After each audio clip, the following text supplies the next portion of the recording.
It was a cold Friday night when Daniel sat alone in his living room, a blanket wrapped around him, and a half-empty cup of coffee slowly going cold.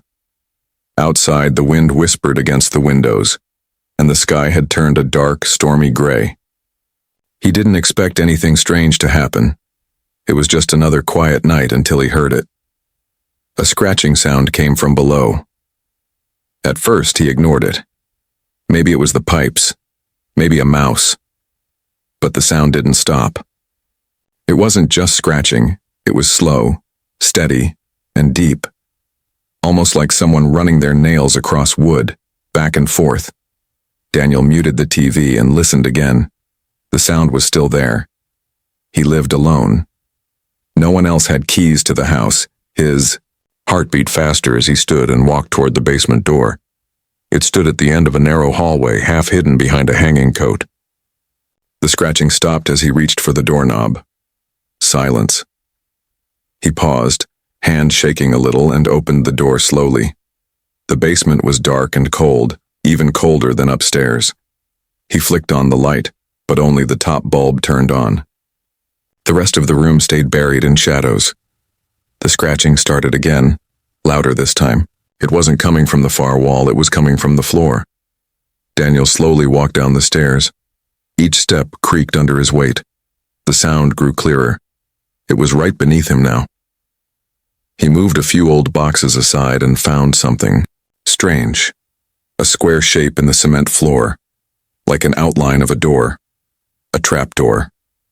One he had never seen before. He knelt down, brushed away dust, and stopped. There was no dust. The trapdoor was clean. Too clean, as if someone had just used it. He touched the metal handle and jerked his hand back with a hiss. It was warm, burning hot. But after a moment, the heat faded, and he tried again, pulling hard until the trapdoor creaked open with a groan. He expected to see old storage or broken pipes beneath, maybe some hidden crawl space from when the house was built. Instead, he saw a tunnel. It stretched downward, carved from rock, its walls smooth like glass. A strange blue light glowed from within, soft, pulsing, like a heartbeat. The air smelled like metal and something else, something old. The hair on Daniel's arms stood up, then a whisper. Daniel, his name, from inside the tunnel. He froze. Every part of him screamed to run, to slam the trapdoor shut and forget it existed. But something deeper, a strange pull, made him stay. The voice didn't sound threatening. It sounded sad, lonely. He leaned closer, trying to see further into the tunnel. The light shifted, moved like it was alive. Then he heard it again, clearer this time. Daniel, come. His hands shook as he reached out. He didn't know why. He didn't know what was calling, but his fingers stretched toward the glowing blue light drawn by something he couldn't explain. Maybe curiosity, maybe something else entirely. The moment his fingertips touched the glow, it changed. It rushed forward like water, wrapping around his hand, then his arm. He tried to pull back, but it was too late. The light pulled harder, like a rope yanking him inside. His body fell forward. The trapdoor slammed shut above him, and everything went dark. Daniel opened his eyes slowly. He was lying on cold ground, but it wasn't the basement floor. The air smelled like wet leaves and something sweet, but not in a good way, like rotting flowers. He sat up, heart still racing, and looked around. He was in a forest, but this wasn't any forest he knew. The sky above him was not blue. It was a soft, glowing purple, and the clouds moved too fast, like they were alive. The trees were tall and thin, their bark black as coal, and their leaves shined silver. Wind moved through them, but instead of rustling, the leaves made a soft, humming sound like a quiet song. Daniel stood slowly, brushing dirt from his clothes. His hands still shook from whatever had just happened. One moment, he was in his basement, touching a strange blue glow, and the next, he was here. Wherever here was. He turned in a slow circle. No sign of the tunnel, no trapdoor, no house. just endless trees. He picked a direction and began walking. Each step crunched quietly against the soft ground. He didn't know how long he walked. Minutes? Hours. There was no sun, no shadows, just that purple sky and the silver trees. Then he saw something up ahead. Stone ruins, broken and covered in moss, stood between two trees. The stones looked ancient, but something caught his eye. A small wooden box half buried in the dirt. He knelt down and pulled it out. The wood was worn, and when he opened it, his blood went cold. Inside was an old broken cell phone, a human phone. He checked it, dead, of course. But then he noticed something else beside it, a torn piece of paper with a few faded words written in English. "If you found this, it already knows you're here." He stood up quickly, heart pounding again. Who left this? Another person? Someone else had been here. But when? And why hadn't they come back? Suddenly, he heard a noise behind him, a quiet step. He turned fast, but saw nothing. He tried to calm down. Maybe it was just the wind. Again. But when he looked back at the ground, he saw something that hadn't been there before. Footprints. Fresh ones. Leading toward the ruins. Not his. Daniel followed them carefully. The ruins stretched further than they first looked.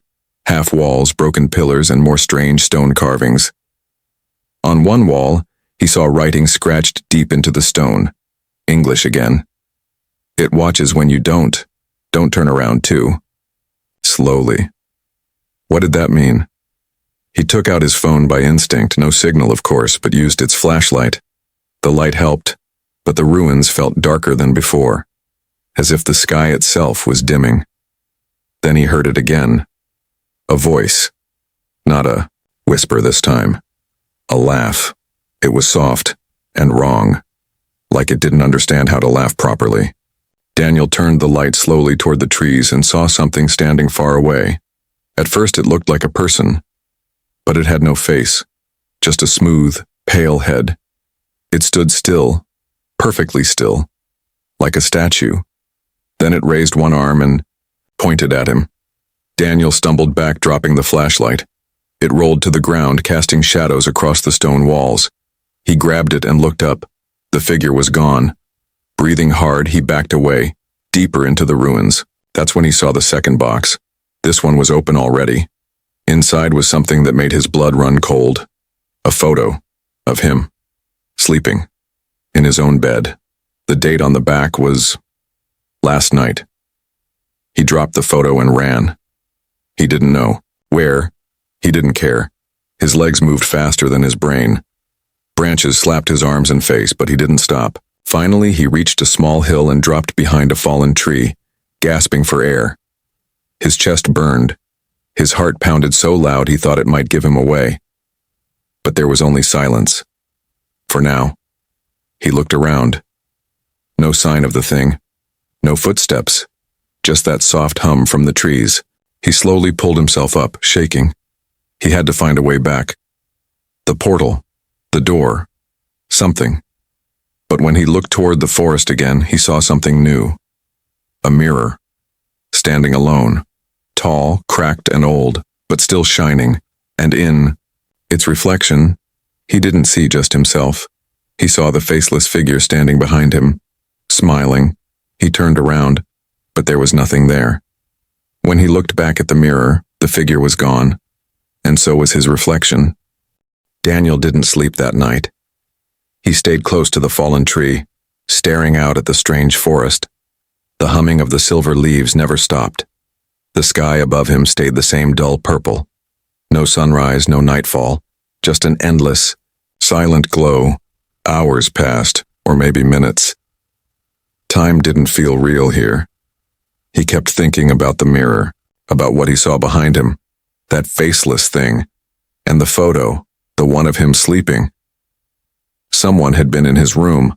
Someone had taken that picture before he ever touched the portal. So whatever this place was, it had been watching him long before he arrived. He stood slowly and started walking again. He didn't know where to go, but staying still felt worse. The trees whispered softly when he passed. Not words, just sounds. But it almost felt like they were breathing. After an hour of walking, Daniel found another ruin. This one was smaller, just a stone circle in the ground. In the middle was a broken lantern, and beside it a leather-bound journal half buried under fallen leaves. He picked it up. The cover was cracked and faded, but the first page was still readable. It said, "My name is Alex Monroe. I've been here for 19 days. I don't think I'm alone anymore." Daniel sat down on a stone and began flipping through the pages. Alex had found the portal in 1971, exactly like Daniel had. But Alex described the world in more detail. He talked about how the sky never changed, how the humming trees seemed to move when you weren't looking, how something followed him from the moment he arrived. Then Daniel reached a part that made his stomach twist. It's not a creature, it's a memory. It copies you, it becomes you. At first it just watches. Then it speaks. Then it waits until you sleep. That's when it begins to take you. He read the next page slowly. "I've seen my face on things that aren't me. I hear myself screaming when I'm awake. I'm forgetting my name. I think it's inside me now." Daniel slammed the journal shut, heart racing again. He didn't want to read more. That's when he heard the footsteps, soft, slow, and not far away. He stood, holding the journal tight, and turned in a circle. Nothing was there, but he knew better now. It was always close when you heard it, just not where you looked. He remembered what the writing on the wall said. It watches when you don't. Don't turn around too slowly. Daniel took a shaky breath and tried something. He closed his eyes, counted to 3, then spun quickly. Nothing. But when he looked at the ground behind him, the dirt had fresh marks, footprints. They were bare, and bigger than his.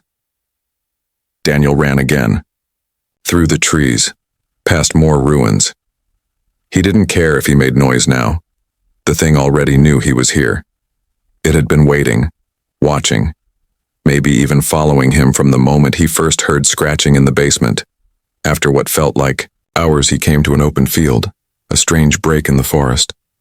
The ground was cracked, the grass dead and black. In the middle of the field stood a small cabin made of dark stone and rotting wood.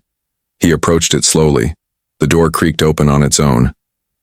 Inside, it was empty except for a mirror, another one. This one was large, square, and nailed to the wall. He saw himself, but his reflection didn't move. Daniel lifted his arm.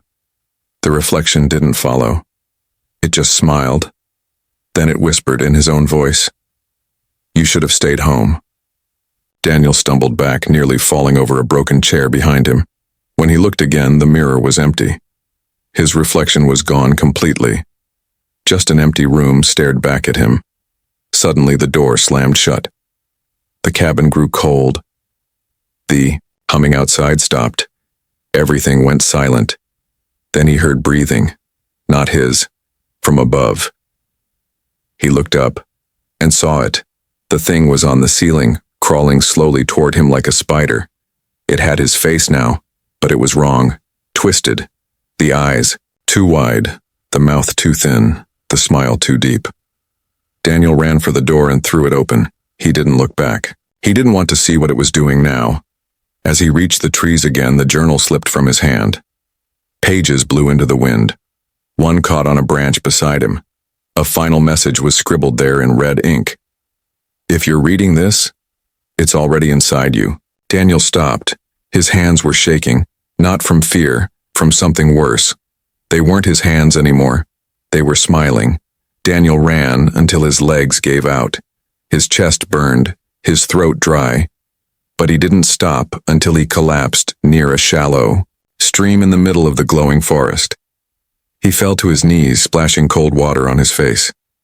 His reflection stared back from the water's surface, but he didn't trust it. Not after the mirror, not after what the thing had shown him in the cabin. His hands were normal again. No strange smile, no twisting.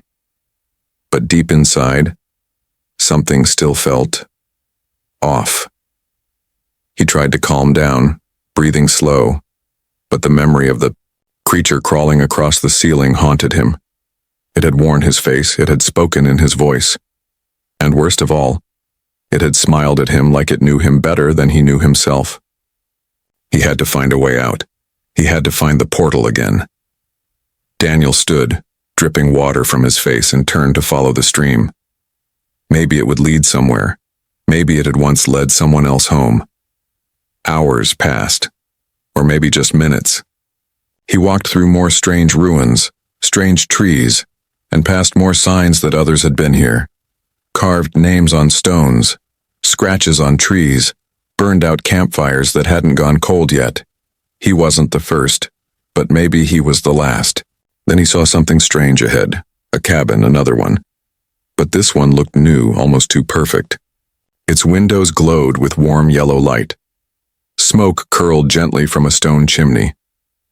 It looked safe, almost inviting. That alone made him pause. Nothing in this world had felt safe before. Still, he stepped closer. The door opened on its own, slowly. Inside, the room was warm. A fire crackled in the hearth. There were 2 chairs, a table, and sitting in the far chair was a woman, middle-aged, pale, dressed in worn clothes and a long brown scarf. She looked tired, but not surprised. "You're late," she said softly, not looking up. Daniel froze. "Who are you?" "The better question," she said, "is, who are you now?" He stepped in carefully. "I don't know what's happening here, I just want to get home."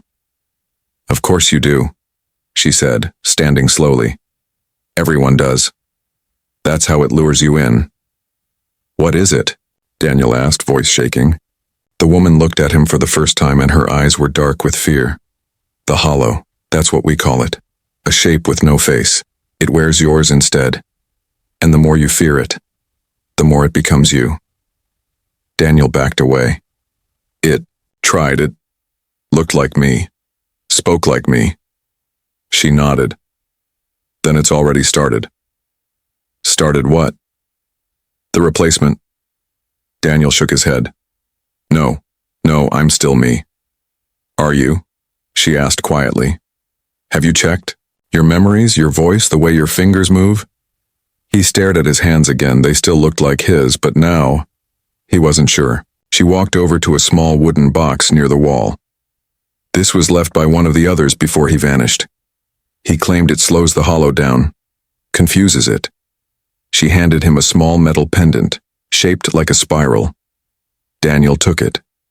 It was cold, heavier than it looked.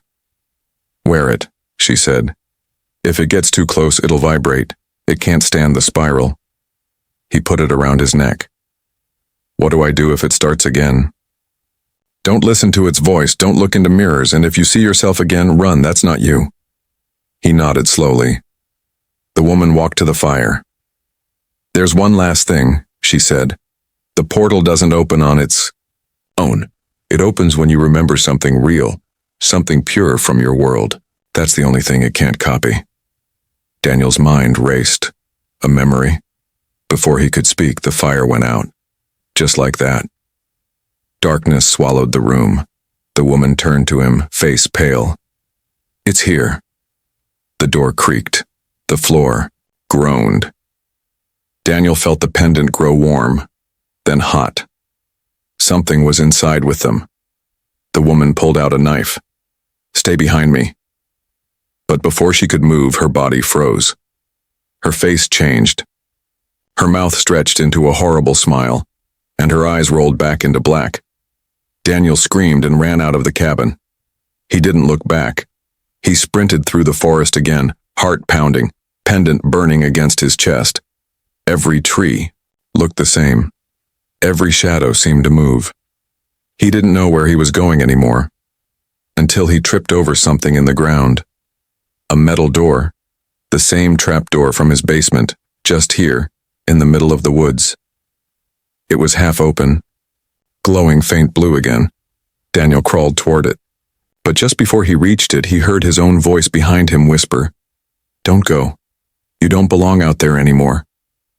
He turned and saw himself standing in the trees, smiling. Again. Daniel looked at the pendant. It glowed bright, white now. He had to choose. Run into the trapdoor or face himself. And the worst part, he didn't know anymore. Which version of him was real? Daniel's heart raced as he stared at the glowing trapdoor. It was his only way home, if it really was home. But behind him stood something wearing his face, smiling with lips too thin, eyes too wide, like someone had drawn his reflection from memory and got it just slightly wrong. The thing spoke again in his voice, but softer now. "You've already been replaced," it said. "That's why the portal opened. It's for me now, not you." Daniel clenched his fists. The pendant around his neck was burning hot, like it was warning him. He had to act fast. He turned back to the glowing door, but a sound behind him made him freeze. Footsteps crunching leaves. Another version of him stepped out from the trees. Then another.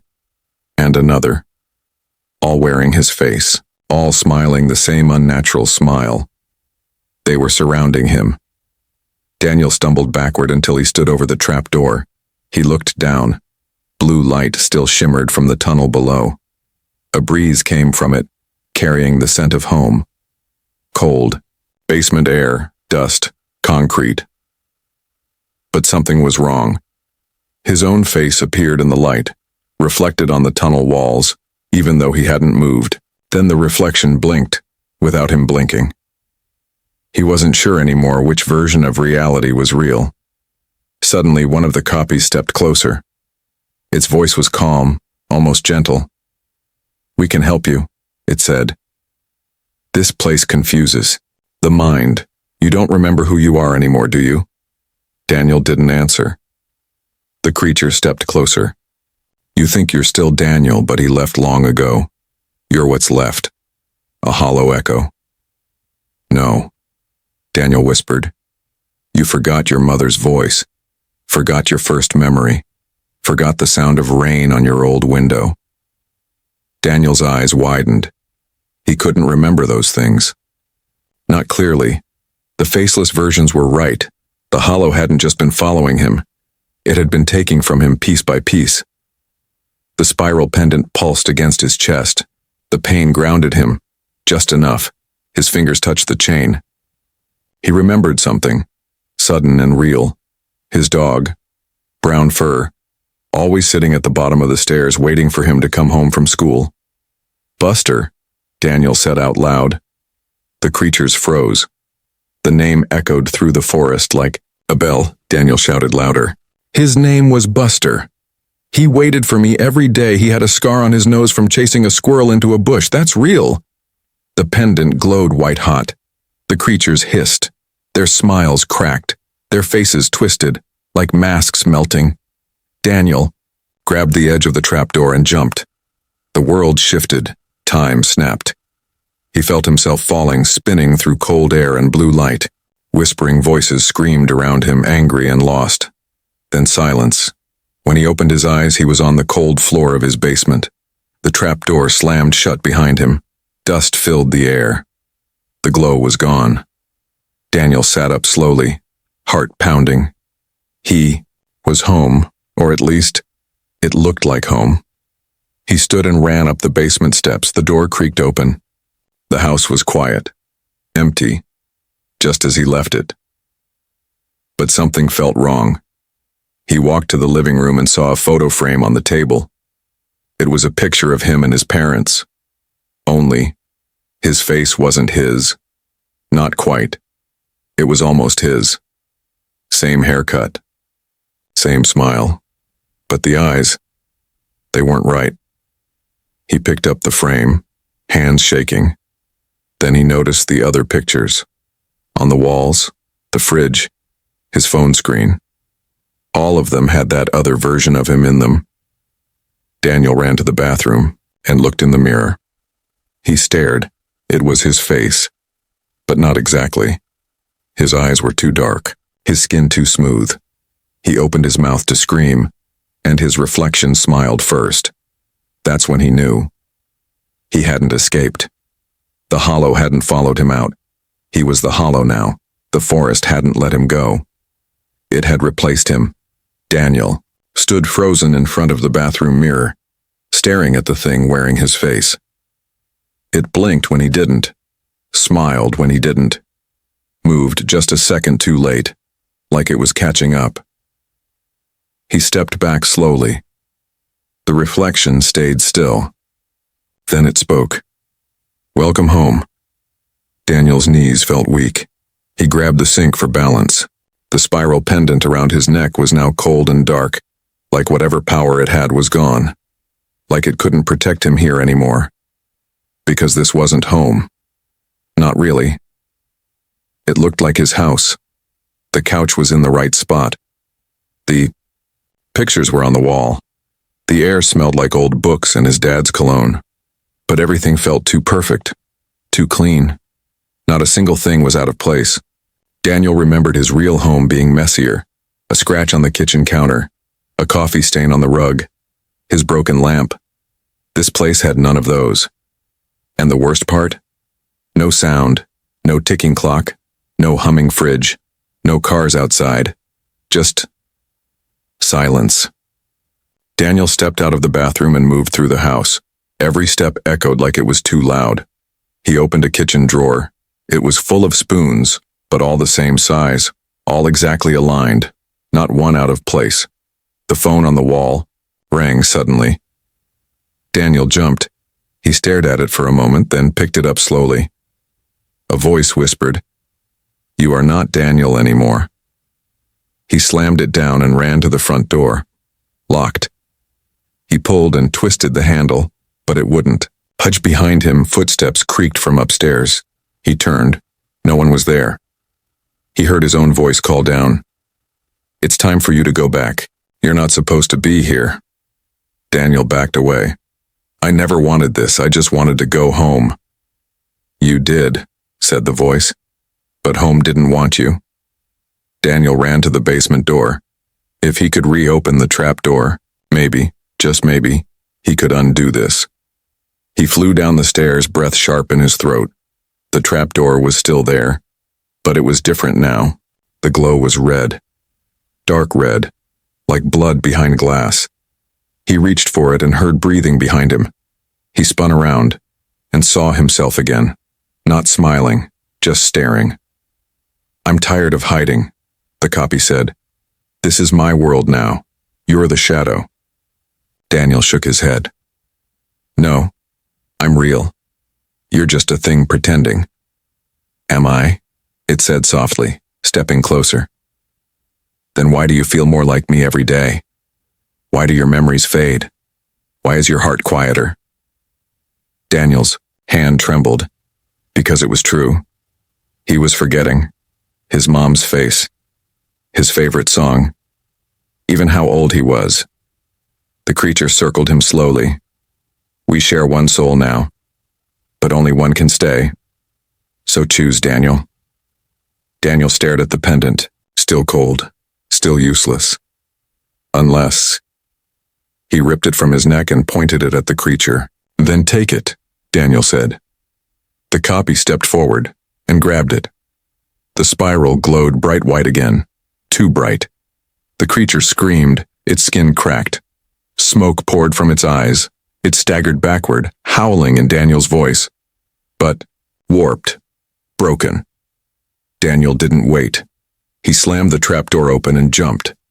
The red glow swallowed him. He fell, faster this time.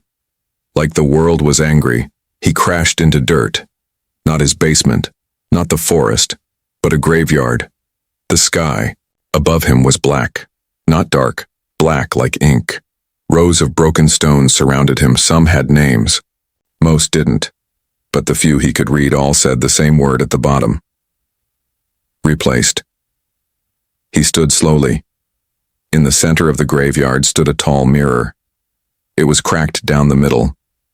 And behind it stood dozens of Daniels, all watching, all smiling, but none of them moved. He stepped closer. The The mirror showed him. Tired, worn, broken, but real. Daniel reached out and touched the glass. It rippled like water, and then a hand shot out and grabbed him, pulled him through. Everything went white. Daniel gasped. He was in his real basement again, dusty, cold, the light flickering above him. He looked at his hands. Normal. The pendant glowed warm again. He smiled for the first time in days, but then, upstairs, he heard footsteps, and a voice that sounded almost like his say, "I think he's back." Daniel's smile faded, because he knew now. Some doors don't close all the way. Daniel didn't move. He stood in the basement frozen, staring at the wooden stairs above. The voice he had just heard wasn't his, but it almost was. It had his tone, his rhythm, but not his soul. He backed up slowly, eyes still locked on the ceiling. The house above was supposed to be empty. He had no family living with him, no guests. No one should have been there. And yet, someone or something was walking around like they owned it. Daniel gripped the spiral pendant in his hand. It pulsed with a soft, warm light again, but not strong enough to protect him the way it had before. He had returned, yes, but he hadn't come back alone. Taking a deep breath, Daniel climbed the basement stairs, step by step, each one creaking louder than the last. At the top, he slowly pushed the door open just a crack and peeked through. The hallway was empty, but down the hall, in the living room, he could see the back of someone's head. They were sitting on his couch, watching his TV. Daniel pushed the door open wider. The person turned their head halfway, and Daniel's heart nearly stopped. It was him, but it wasn't. This version had the same face, the same body, but the eyes, they were wrong again, too wide, too calm, like they didn't blink often enough, like they were watching from behind a glass wall. The copy smiled. "Welcome back," it said. Daniel stepped into the hallway, gripping the pendant tighter. "You don't belong here." The thing tilted its head. "Neither do you. Not anymore. You left, remember? You jumped through that door, and when you did, you left something behind." "I came back to take it back," Daniel growled. The creature stood up slowly. "You can try. But this world only has room for one Daniel now." Before Daniel could move, the lights in the house flickered. The air grew cold. The walls of the house pulsed once, like the whole place was breathing. Then everything went still again. Daniel ran to the kitchen drawer, pulled it open, and grabbed a sharp knife. It wasn't a weapon made for fighting monsters, but it was real, heavy, grounding. The creature across the room just watched, smiling. "You still think tools from your world can save you?" it asked. "You forget, this world is mine now." "No," Daniel said. "This world doesn't want you. It wants the real thing, and that's still me." The pendant in his hand started to glow brighter, stronger. The hollow stepped forward. Daniel rushed him. The two collided in the middle of the room, crashing into the table. It splintered under their weight. The creature was strong, too strong. It clawed at Daniel's face, hissing in his voice. Daniel slashed with the knife, but it passed through smoke. The creature laughed. "You can't hurt a shadow." Daniel didn't listen. He focused instead on the pendant, held it tight, and whispered, "Buster, Mom, rain on the roof. The smell of Dad's old coat. My first scraped knee. The corner store by the school. Memories. Real ones. Not shadows." The pendant burst into white flame. The creature screamed. It stumbled back, smoking, cracking like glass. Daniel stood, blood on his forehead, shaking but still fighting. "You're nothing without my memories," he said. The hollow smile faded. It took a final step toward Daniel, and Daniel slammed the pendant against its chest. Light exploded. The walls shook. The creature screamed louder than ever before, face melting, skin twisting. Then, it was gone. Just like that. Silence returned. Daniel collapsed onto the floor, breathing hard. The house was quiet again. The shadows were gone. He lay there for a long time, just listening to the silence, trying to feel human again. Later, he stood up, checked every room, every door, every mirror. Nothing moved. Nothing smiled back. The house was truly his again. But even now, Daniel knew something had changed inside him. He had seen too much, felt too much. He still wore the pendant, still checked mirrors twice, still wondered sometimes, in the middle of the night, whether he had really returned, or if the real Daniel never made it back. And sometimes, just sometimes, he would wake up in bed and see another version of himself watching from the corner of the room, smiling and waiting, just in case the door ever opens again. Daniel couldn't sleep anymore, even though the creature was gone, or at least seemed gone. The fear never truly left. Every night he locked every door. He unplugged mirrors. He stuffed towels under the basement door, just in case. But no matter what he did, the air in the house always felt a little off, like something was watching, waiting for him. The spiral pendant still hung around his neck. It didn't glow now, but it pulsed sometimes quietly, like a heartbeat that wasn't his. And sometimes when he closed his eyes, he could hear whispers. Not loud, just a word or two, in a voice like his own. One morning, Daniel woke up and saw a message written in dust on his bedroom mirror. "You left the door open." He rubbed his eyes, but it was still there. He wiped it away. Later that same day, he went to the basement to check the trap door again. It was gone, or maybe covered. The floor was smooth now, just solid concrete, no hinges, no lines, no trace. But Daniel could feel it. Under his feet, the ground sometimes hummed, just for a second, just enough to remind him it's still there. And then something stranger happened. One evening, he got a knock on the door. Not loud. Just a slow, steady tapping. He looked through the peephole. No one was there. He opened the door and found a small package on the doorstep. No name, no return address. He brought it inside and carefully unwrapped it. Inside was a photo. A picture. Of him, but not just him. Standing beside him was someone that looked almost like his mother, but with darker eyes. And behind them, the forest. The other forest. It wasn't just a photo. It was new, freshly printed, as if someone had just taken it. Daniel dropped it. The pendant on his chest flared, hot, glowing like fire, and then went dark, again. He ran to the window, heart racing, eyes scanning the street. It was quiet. Too quiet. Then the phone rang.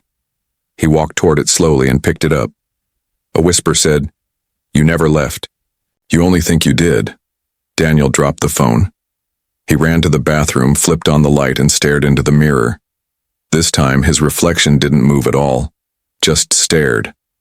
No blinking, no breathing, nothing. It wasn't him. Not anymore. Daniel backed away slowly. His hands were shaking. He grabbed a flashlight and ran outside into the cold night air. He needed answers. He needed to know the truth. Was he still human? Was he even real? Or had the forest, the portal, the hollow stolen something from him he could never get back? He didn't stop running until he reached the woods behind his house. But something had changed. The trees were wrong, too tall, too straight, and there were no sounds, no wind, no birds, nothing, just stillness. Then he saw it. The spiral symbol, carved into a tree. Fresh.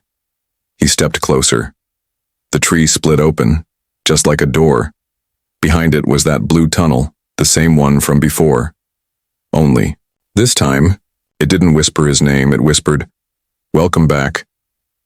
Daniel stared into it, and then, slowly, he smiled. Not because he was happy, but because deep down he finally understood. He never escaped. He never returned. The portal hadn't followed him home. It had brought him back to where he truly belonged. He turned around one last time, looked up at the night sky, but it wasn't a sky. It was just black, endless black, and stars that blinked like eyes, watching. He stepped into the portal, and it closed behind him like it never existed. Back in his house, the lights flickered once. The pendant on the table glowed softly, then faded to ash. And the mirror? The mirror smiled.